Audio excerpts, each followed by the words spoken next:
Kubor ka Batisi TV. Lawan Rashapi da ka Frank Motors. I am Tata Punch. Price starting at 5.80 lakhs. Ringkat bat ka net foodish. Ordar mapi nginwan ra amangi hakir dob yeng jongpi. Ka Naga Students Union Shillong. Ha ka khatsau tarik unailar arajar arpuar.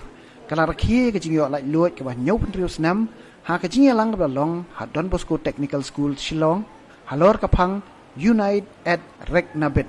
Lani Unite and Rain. Ha ka ni ka Jing Rakhe ka ni gaski. La sakilang do President jong ka Naga ho u eno HK Zihi Momi. Ubra long kum kongsan ringkat ka Jingïoh don lang jong President ka Naga Students Union Shillong. U General Secretary jong ka Khasi Students Union u samla Donald Thaba bat kiwi de ki seng samla puli. Las dang ye kini Jing Rakhe da ka Jing penhere ka lama ringkat ba ka Jing Roi Idri jong ki jai penrio Naga bat apen put pat sa ka Jing kren no kongsan bat kiwi de ki noelam jong ki seng ba fer.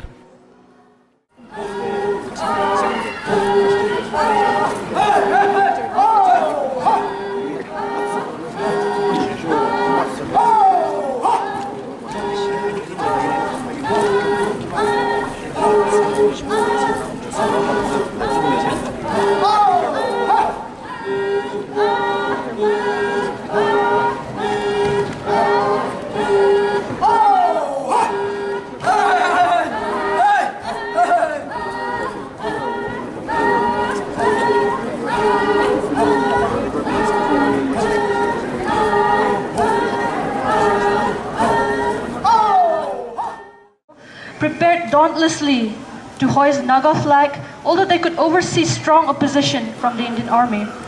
With determinance and confidence in God, they were able to carry out their mission and hoisted the auspicious Naga flag on 22nd March 1956 at Parashan, Rengma region. Today, as we stand here, let us attempt to emulate the passion that our forefathers held as they hoisted the flag. Let us maintain our greatest respect as I give the time to our chief guest, Ino HK Zimomi, President of Naga Hoho, to hoist the Naga flag.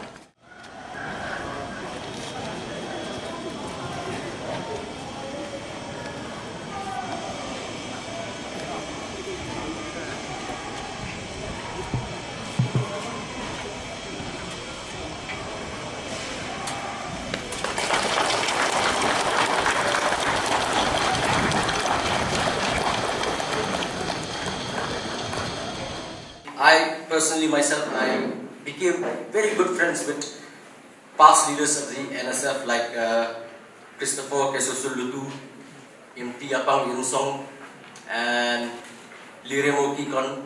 Let me try to remember the names because they are they're different from us, so I cannot pronounce properly.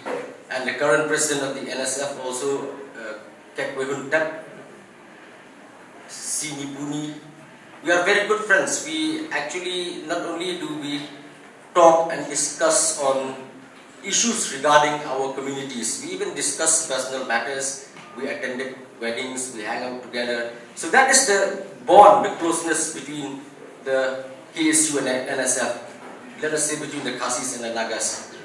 Both the communities have been striving, we have been struggling together to achieve, to assert our right to self-determination. I myself have traveled to many Naga inhabited areas.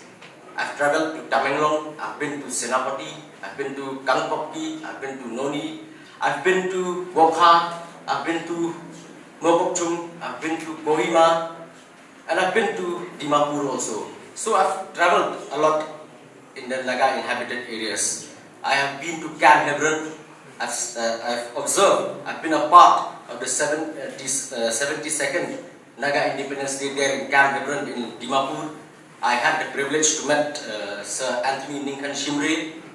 I was a bit disappointed that I did not meet Sir Tungaling Mulva. I hope in the coming days, in the coming years, I will be able to meet him face to face. When we talk about independence, are we really independent? Yes, we have freed ourselves from the yoke of the British, but look at what happened to us. We are still being bonded by the shackles of slavery. of atrocities. Our young people, our elders, our mothers, our sisters are being killed, are being tortured, are being raped, even inside the church also. Look at what happened in voting in the past few months. Let us not only speak about voting. We can remember what happened in Oinam, in Manipur. There are many incidents, many instances where Nagas are being massacred, they are being murdered in the name of national unity. Such extrajudicial killings are being sponsored by the government. When we walk around, when we look at the newspaper, we will see the headlines that a few terrorists came and killed, ambushed an Indian patrol in Manipur or in Nagaland or in Kashmir or anywhere else. They call them terrorists. But what about the government machinery? What about the security forces of the government that are killing the innocent, the unarmed civilians? What kind of terrorism is that? We call it state-sponsored terrorism. They are the terrorists, not our fighters. We should understand that. And yes, the Naga movement or the Naga revolution is being considered as the longest revolution or the longest armed struggle in the world. That is not being spoken by me, but it has been acknowledged by people from all over the world. Ever since the formation of the Naga Club in the 1930s, the Nagas' right to self-determination, the assertion for freedom, has never died down. As a matter of fact, the Naga revolution, the Naga movement, is an epitome of resistance, not only to its own people, but also to other tribal communities like the Khasis, the Mizos, the Métis, and everyone. We will not want to see the fire, the flames of the Naga revolution to die.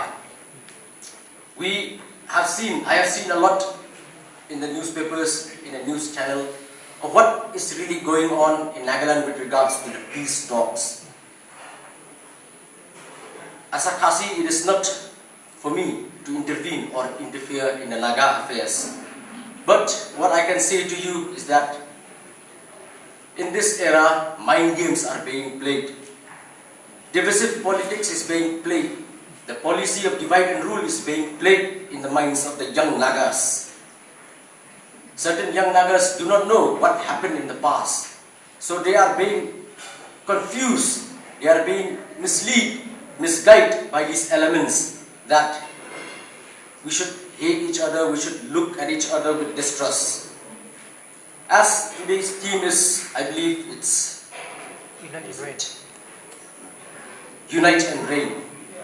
So it's very important that you should retain the unity that is there amongst the Nagas. If you forget your unity, if unity is being broken down by these forces of evil, then what the forefathers have cultivated to bring the Nagas on the one platform will all be washed away. And you will not want that to happen in your generation. You should keep on continuing the revolution. A revolution is not a one-day affair.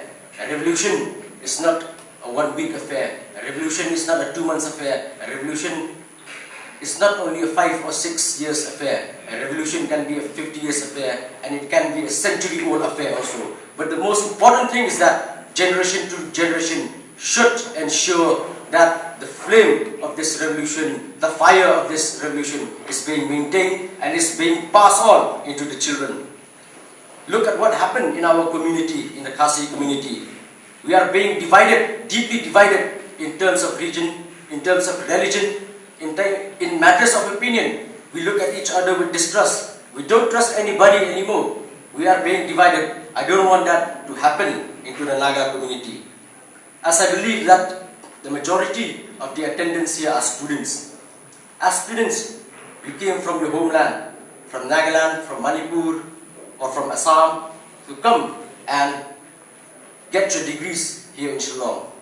Yes, come to Shillong. Shillong is a nice city. Have fun, enjoy, make friends. Do that. You have every right to do that. But you should not also forget what your parents have invested upon you. They are eager to see you come out with a degree. They are eager to see you stand on your own 2 feet. Please focus on your studies. And if there is any problem to any Naga here in Shillong, contact us. We will always be there for you. And yes, it is also important that as educated youths, you are the torch bearers of the society, of the Naga societies. You should lead the way for the betterment of the Naga society. You should go back to your homeland and teach others who do not get the opportunity to study about the fight, about the history of your own people. Remember, history is very important to each and every one of us. It is a part and parcel of not only our personal lives, but even the entire society. If you don't know your own history, then you are condemned to repeat it again. Know your own history and look at the future. Enjoying the privilege, enjoying anything that they provide us, and by that way we are dividing ourselves. So where I'm talking this to you is that when you go back home, you please tell your family members, tell your community people, tell your people in general that this is not the way that we should be divided in this manner. That is one. If we trace back our history about this unit, during the first ceasefire in 60s, when the talk was supposed to be a successful one, and according to the history, the talk was at the highest level. They were only bargaining for the complete sovereign independence. And by that time, if we agreed to that talk, Nagas would have been independent, complete independent by now. But because of the isms within the Naga people, Naga tribes, in those times, their leadership was by the Sinis. And among the Naga tribes, some of the members started expressing that even if it was complete independence under Simi leadership, we will not accept. And that has ended up the talk. And because of which majority groups of the Simis formed revolutionary movement. It was supposed to be originally Naga movement started under NNC FGM.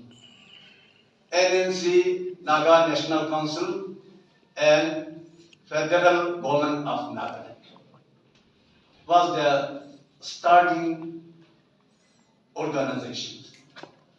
But because of which the majority Sinis formed revolutionary government and they dissolved it in 1973. When the Sini majority groups formed revolutionary government and dissolved the organization, under circumstances, pressure circumstances, the NNC FGN was compelled to sign Shillong Accord. That was under pressure circumstances. Because who knows, they could not resist themselves alone, so they might have given up the fight. But still, for that also, to salvage of the Naga issue, another organization came up in the form of NSCA. Now, of course, we have still NNC of many groups, and we have so many NSCN groups, but the NSCN was formed because of the failure of the NNC. It was not by all the NNC members, but some of the NNC representatives in the name of underground and in the name of Naga people, they signed the Shillong Accord. In which time our leader,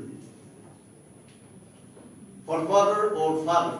For me, I will call him father, but for many of you, he is forefather, grandfather. So, as the famous and popular Naga leader, Naga political leader, along with Luzuku and Dorobusini, paid visit Nefa area. The purpose of their visit to Nefa area was that even though Naga were independent by the nature and by itself, still the rest of the districts or the rest of the portion of the Naga area was under control. And still that time, Nefa was never under the control of government of India. And they were known to be free Naga. They were called to be free Naga. So the idea behind their visit was, Fuso led his team and pay visit Nefa area. Their purpose was to steer the people and then to fight against the Indian forces and the government. So when they went to Nefa area, they convened a big meeting of the village chiefs and the elders. And in that meeting, they started lecture, talking about the history and the rights. So in which they said, Government of India or the Indian forces are approaching fast to take control of your area. And once you are now an administered area, nobody is above you, nobody is controlling you, and you are free people. But once Government of India take control of your area, they will impose heavy taxation on all menfolk, women, dog, pig, domestic animals, including counting the number of standing trees. Taxation will be too much, and it will be beyond tolerable, bearable. So that was how they started lecturing the congregations. They also told the congregations, particularly the village elders and the village chiefs, because that side we have hereditaryship of the kingship. So this leader told the village chiefs in particular that once Government of India take control of your area, there will be no differences between the subject and the chief of the village. And you will have no authority over your people. You will be equal with your other common people. That was how the leader steered the minds of the village chiefs in particular. You know, when your hereditaryship is not to be given to you, it is natural that you will agree. So, having all this, and above all, one very, very important and the worst of all is that once the Government of India take control of your area, they may even at will take away your wives, your daughters. That is at will. They can take away your wives and daughters also. So that infuriated their congregations. And on the spot, they passed the resolution to fight, to stand against the impending Indian administration and the Indian forces who are approaching fast. So by the following year, the village chief and the elders together, they started mobilizing volunteers. And after having mobilized the volunteers, they formed one armed organization that is called to be Naga Safeguard. Of these days, we call Naga Army. But that was the first armed organization, and it was called to be Naga Safeguard.